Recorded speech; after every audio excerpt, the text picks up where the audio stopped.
ಸಮಾಜದ ಅವಿಭಾಜ್ಯ ಅಂಗ. ಕುಟುಂಬಗಳು ಸೇರಿ ನಗರ, ನಗರ ಸೇರಿ ರಾಜ್ಯ, ರಾಜ್ಯ ಸೇರಿ ದೇಶ, ದೇಶಗಳ ಸಮೂಹವೇ ಇಡೀ ಭೂಮಂಡಲ. ಹೌದು, ಈ ಭೂಮಂಡಲದ ಕೇಂದ್ರವೆಂದು ಕುಟುಂಬ.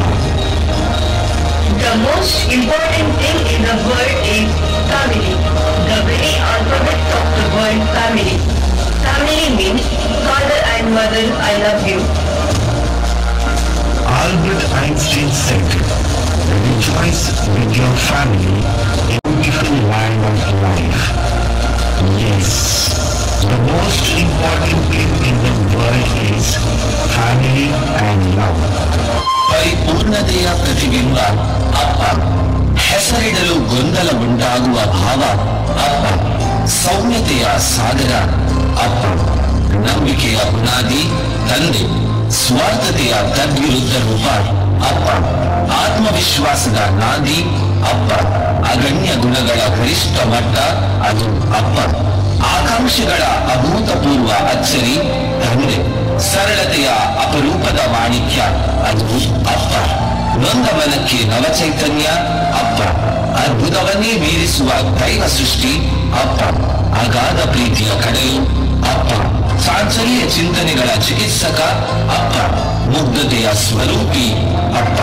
ತಾನೊಂದು ತನ್ನವರಿಗಾಗಿ ಬದುಕೋ ಏಕೈಕ ಜೀವ ಅದು ಅಪ್ಪ. ಜಗತ್ತಿನಲ್ಲಿ ಎಂದೂ ಬದಲಾಗದ ವ್ಯಕ್ತಿತ್ವ ಅದು ಅಪ್ಪ. ಈ ಅಪ್ಪನಿಗೆ ನಾನೆಂದೂ ಋಣಿ.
ಪ್ರೀತಿ, ಶಾಂತಿ, ಸಹನೆ, ಮಮತೆ, ತ್ಯಾಗಕ್ಕೆ ಇನ್ನೊಂದು ಹೆಸರೇ ತಾಯಿ.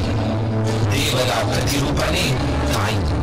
ಹೌದು, ತಾಯಿ ಎಂಬ ಪದವೇ ತುಂಬಾನೇ ಅಗಣನೀಯವಾದುದು. ಒಂದು ಮಗುವಿನ ಸರ್ವತೋಮುಖ ಬೆಳವಣಿಗೆಗೆ ತಾಯಿಯೇ ಮೊದಲ ಗುರು. ನೆನಪಿದೆಯಾ ಆ ದಿವಸಗಳು? ಹಬ್ಬಕ್ಕೆ ನಮ್ಗೆ ಹೊಸ ಬಟ್ಟೆ ಹಾಕುವುದರಲ್ಲೇ ಖುಷಿ ಪಡ್ತಾ ಇದ್ರು.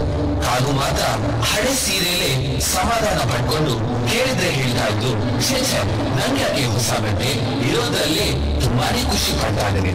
ಆದ್ರೆ ಅವಳತ್ರ ಉಡೋದಕ್ಕೆ ತುಂಬಾನೇ ಬಟ್ಟೆ ಇದ್ದು ಅದಕ್ಕಿಂತಲೂ ಜಾಸ್ತಿ ಇತ್ತು ಪ್ರೀತಿ, ಸಹನೆ, ತ್ಯಾಗ, ಮಮತೆ.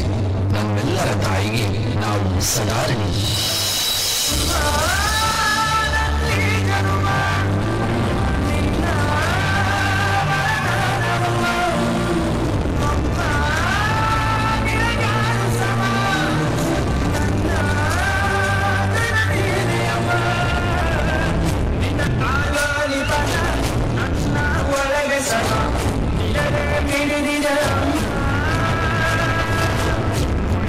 ಅಂದಿರ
ಜೀವನದಲ್ಲೂ ಗುರು ಶಿಕ್ಷಕರೆಂದರೆ ತುಂಬಾನೇ ಗೌರವಪೂರ್ಣ ವ್ಯಕ್ತಿತ್ವ. ಯಾವತ್ತಾದರೂ ಶಿಕ್ಷಕನ ಬಗ್ಗೆ ಒಮ್ಮೆಯಾದರೂ ಚಿಂತಿಸಿದ್ದೀರಾ? ಗುರು ಎಂದರೆ ಸಮಾಜದ ಕಣ್ಣು. ಗುರು ಮಣ್ಣಿನ ಮುದ್ದೆಯಾದ ಪ್ರತಿಯೊಬ್ಬನನ್ನು ಒಂದು ಮೂರ್ತಿಯಾಗಿ ಮಾರ್ಪಡಿಸುವ. ಗುರು ಮಗುವಿನ ಭವಿಷ್ಯವನ್ನು ಉಜ್ವಲಗೊಳಿಸುವಲ್ಲಿ, ಭವ್ಯ ದೇಶದ ನಿರ್ಮಾಣದಲ್ಲಿ ತನ್ನ ಮಹತ್ವದ ವ್ಯಕ್ತಿತ್ವವನ್ನು ತೋರಿಸುವ ಅಪೂರ್ವ ವೃತ್ತಿಯೇ ಅದು ಶಿಕ್ಷಣ.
ತೋರಣ, ಅಮ್ಮ ಮಾಡಿದ ಹೂರಣ, ಅಜ್ಜಿ ಕಾಯಿಸಿದ ಬಿಸಿ ನೀರು, ಅಜ್ಜ ಮಾಡಿಸಿದ ವ್ಯಂಜನ, ತಂಗಿ ಬರೆದ ರಂಗೋಲಿ, ತಮ್ಮ ಮಾಡಿದ ಪೂಜೆ, ಇವೆಲ್ಲರಿಂದ ದೊರೆತ ಪ್ರೀತಿ ಇಷ್ಟು ಸಾಕಲ್ಲವೆಂದು ಕುಟುಂಬಕ್ಕೆ.